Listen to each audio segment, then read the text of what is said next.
André Mendonça e Nunes Marques massacram Alexandre de Moraes no plenário do STF. Bolsonaro apresenta um novo recurso ao STF. André Mendonça e Nunes Marques massacram Alexandre de Moraes no plenário do STF. Olha, esse vídeo é imperdível. Primeiro eu vou te mostrar que caso que é esse. Em seguida, eu vou te mostrar como que o Nunes Marques disse na cara do Moraes que o STF não pode ser um juiz universal, não pode sair por aí julgando quem não tem foro privilegiado. E terceiro, eu vou te mostrar como que o André Mendonça disse também na cara do Moraes que a denúncia do PGR, amigo do Moraes, não alcançou o nível probatório, ou seja, que a acusação é medíocre. Gente, eles humilharam o voto de Alexandre de Moraes. Então esse vídeo vai deixar o seu domingo mais feliz, com gostinho de justiça. Então, meu bom dia para você que não foi exposto publicamente como Alexandre de Moraes foi nesse caso. E eu vou te dar uma notícia extra também no final que é imperdível, que vai te indignar. Eu vou te mostrar como que os abusos de Moraes levaram uma pessoa a procurar artesanato em um lixão. Então vamos lá. Tudo aconteceu no processo de um réu do 8 de janeiro chamado Renato Figueiredo, que é um dos raros casos que estavam sendo julgados no plenário e não na turma do Moraes. E aí, no plenário, você já sabe, né? Lá tem André Mendonça, tem Luiz Fux, tem Nunes Marques. E aí o Moraes, ele quis repetir o seu velho lenga-lenga genérico para pedir a condenação do Renato Figueiredo porque ele estava no 8 de janeiro. E aí você sabe, né? Se ele estava no 8 de janeiro, automaticamente ele é culpado de ter dado um golpe de Estado, de ter acabado com a democracia, de ter dominado o mundo. Mas a questão é, qual é a prova de que o Renato estava envolvido em qualquer quebra-quebra? Qual é a prova de que o Renato estava envolvido em um golpe de Estado? Qual é o vínculo dele com alguém com foro privilegiado para ele ser julgado lá? E tudo isso fica para a imaginação de vocês. Porque não estava na decisão do Alexandre de Moraes.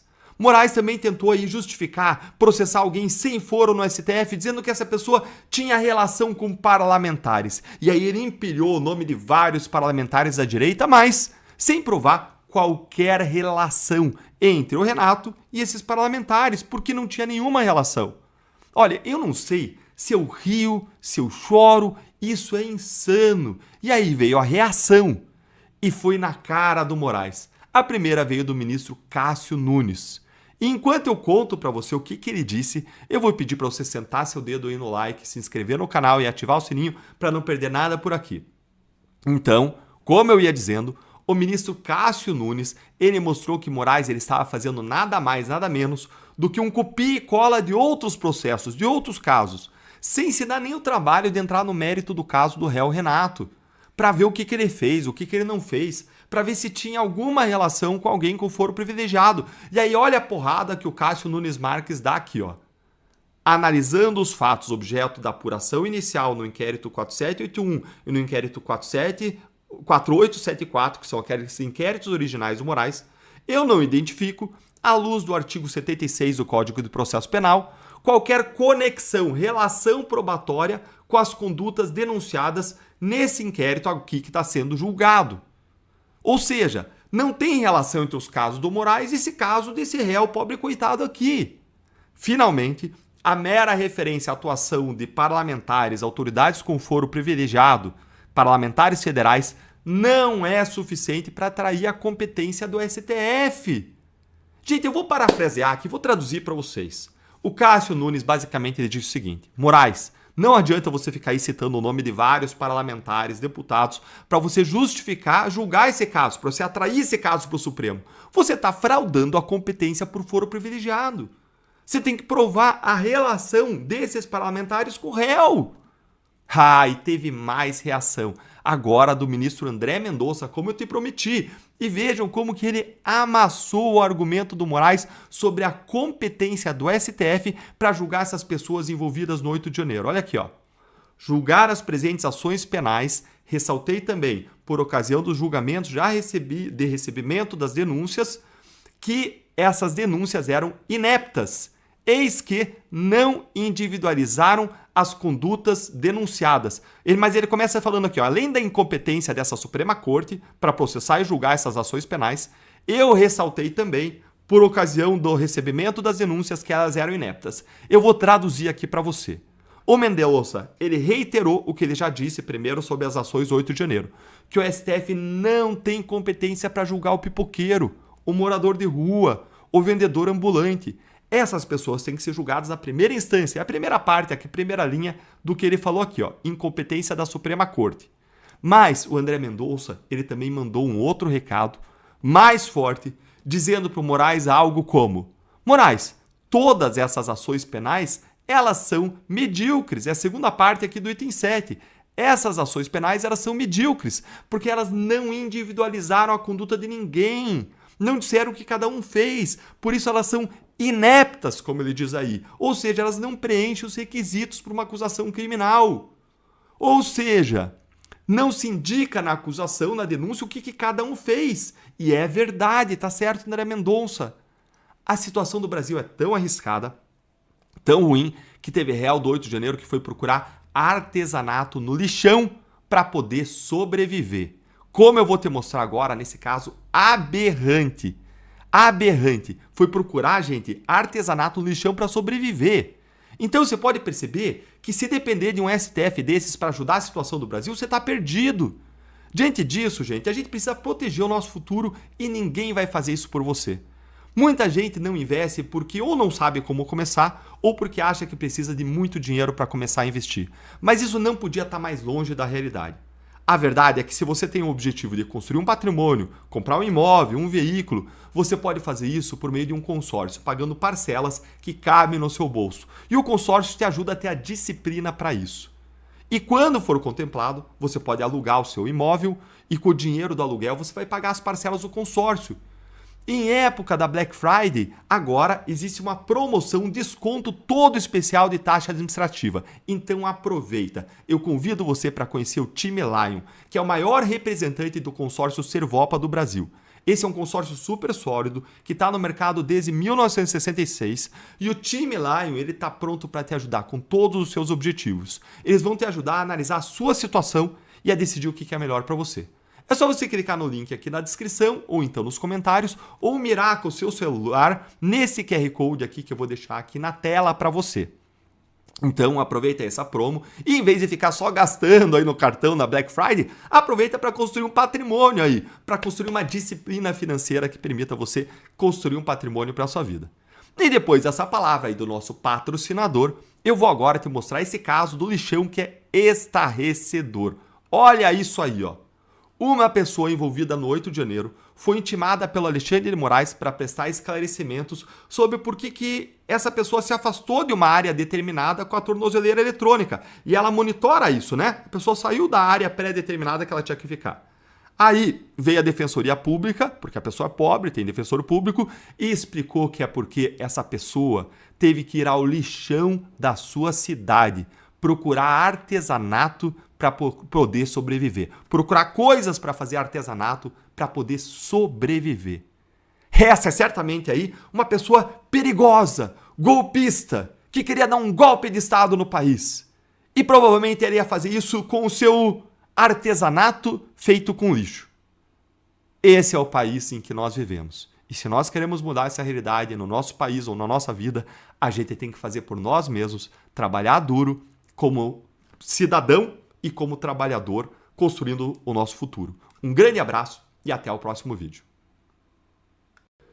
Bolsonaro apresenta um novo recurso ao STF.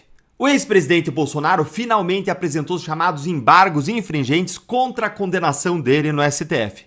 Como assim, Deltan? Mas o processo não acabou? Fica aqui comigo nesse nosso encontro com justiça que eu vou te explicar tudo sobre isso em 3 pontos. Primeiro, que recurso é esse que Bolsonaro apresentou, hein? Segundo, como que o presidente tenta anular a sentença. E terceiro, se ele tem chances de mudar o cenário no STF. Bem, gente, o ex-presidente Bolsonaro finalmente apresentou os embargos infringentes. Esse recurso é apresentado quando existe uma divergência no STF em um julgamento sobre a condenação de um réu. O que acontece é que o STF entende que é preciso de, no mínimo, 2 votos divergentes dentro de uma turma para que seja possível apresentar esse recurso de embargos infringentes. Só que o Bolsonaro só teve 1 voto divergente na primeira turma em que ele foi julgado. Vocês lembram disso? Foi o voto do Fux. Ah, Deltan, mas então é isso, acabou? Calma, fica comigo até o final desse vídeo que você vai entender. Vamos entrar então no segundo ponto. O que o Bolsonaro falou nesse recurso, hein? E ó, vai deixando aí o seu like e vamos para esse ponto. O que foi que ele falou? O ex-presidente, ele disse que a condenação ela foi errada e que o voto do ministro Fux é que deveria prevalecer, justamente porque ele aponta ali uma série de violações, tanto ao Código Penal como ao Código de Processo Penal que aconteceram durante o julgamento. Os advogados, eles renovaram os argumentos que eles já tinham apresentado antes, como o de cerceamento de defesa, o de falta de acesso às provas da investigação, o de incompetência do STF e o de incompetência da primeira turma que julgou esse caso. Caso o recurso seja admitido, ou seja, caso os ministros digam que cabia sim esse recurso, mesmo só existindo uma divergência, e caso ainda esse julgamento, então, aconteça desse recurso no mérito do recurso, e se os ministros vierem a dar no mérito razão para Bolsonaro, o que acontece é que a condenação vai ser anulada. Então veja que duas coisas têm que acontecer. Primeiro, tem que ser admitido o recurso. E tem essa discussão sobre a existência de apenas uma divergência que aconteceu no julgamento da primeira turma. Se for admitido o recurso, aí o Supremo vai analisar o mérito. E se for apreciado o mérito e derem razão para o Bolsonaro, tudo cai por terra, tudo é anulado. Mas existe chance real disso acontecer, Deltan? Bem, a questão é que o ministro Alexandre de Moraes ele já certificou o trânsito em julgado do processo, ou seja, que o processo se encerrou. Então, em tese, não caberia mais um novo recurso. A questão é que esse movimento ele foi claramente contra a legislação, porque ainda estava correndo o prazo para a defesa apresentar esses embargos infringentes. Mas aí você pode falar, mas Deltan, você mesmo disse que precisa de 2 votos para poder apresentar esse recurso. Sim, mas isso é uma construção da jurisprudência do Supremo. Isso não está na lei em lugar nenhum. No texto do regimento interno do STF, da Suprema Corte, não existe essa limitação. O regimento exige apenas que exista uma divergência entre os juízes sobre a condenação. Uma seria suficiente. Além disso, o Pacto de São José da Costa Rica, que o Brasil assinou e que tem que obedecer, é uma convenção internacional, ele dá ao réu o direito ao duplo grau de jurisdição, ou seja, o Bolsonaro ele tem o direito de ter o seu caso revisado por um outro órgão, por um outro órgão judicial, seja um outro tribunal ou dentro do Supremo por um outro órgão que é o plenário. Mas, gente, vamos ser agora pé no chão. O futuro desse recurso não é nada bom.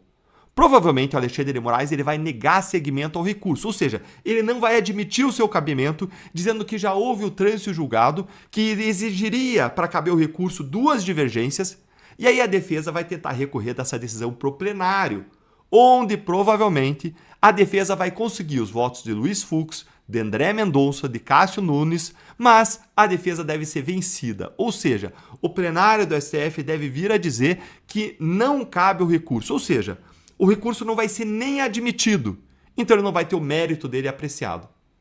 E a todos esses abusos do STF se somam a incompetência do governo Lula, a gastança, as incertezas. Isso faz com que a gente tenha uma taxa básica de juros, gente, altíssima, que está asfixiando os brasileiros. A famosa taxa Selic está num patamar altíssimo, 15% ao ano. Isso torna cada vez mais caro e mais difícil para você conseguir um empréstimo, um financiamento, para você construir a sua vida, investir na sua empresa, comprar o carro, a casa própria dos seus sonhos. E a tendência é que esses juros continuem altos por um bom tempo, com todas as incertezas em que nós vivemos. E o que fazer numa situação dessa? Com um consórcio, você não precisa parar a sua vida até os juros caírem. Um consórcio é a alternativa mais inteligente para quem não quer pagar juros, nem IOF, nem entrada para fazer investimentos no próprio futuro. Com o consórcio, você pode atingir seus objetivos com parcelas baixas que cabem aí no seu bolso, no seu orçamento mensal, planejadamente, pagando apenas aquilo que você planejou, sem taxas escondidas, com vantagens que os financiamentos comuns não têm. Por isso, eu te convido para conhecer o Time Lion, que é patrocinador do canal e é o maior representante do consórcio Servopa do Brasil. Consórcio esse que existe desde 1966, super sólido. E o Time Lion está pronto para te ajudar com todos os seus objetivos e está com uma promoção muito especial de Black Friday que está acabando agora, então aproveita. É uma redução da taxa administrativa de até 50%. É só clicar no link que eu vou deixar na descrição, ou então nos comentários, ou acessar por meio desse QR Code mirando com o seu celular. Não deixa para depois, aproveita aí. Um grande abraço e até o próximo vídeo.